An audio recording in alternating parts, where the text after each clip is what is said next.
Hi అండి. రేపు mothers day కదా, మదర్స్ డేకి మా పాప నాకు ఇచ్చిన గిఫ్ట్ చూద్దాము. పాప మార్నింగ్ నుంచి అలాగా చెమటల్లో కూర్చొని చేసింది.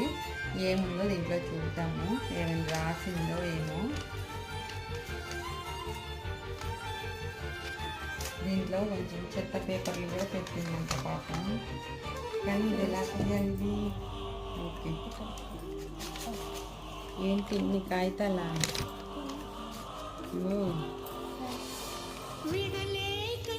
మా పాపతోనే ఒకటొకటి మీకు వినిపిస్తాను. ఓకే ఓకే, చెప్పమ్మా. హ్యాపీ మదర్స్ డే అమ్మా. వి లవ్ యూ మా. There is one more gift and always keep smiling. ఇంకో గిఫ్ట్ ఏంటో కూడా మీకు చూపిస్తాను. గిఫ్ట్ ఉందంట, నెక్స్ట్ వీడియోలో చూపి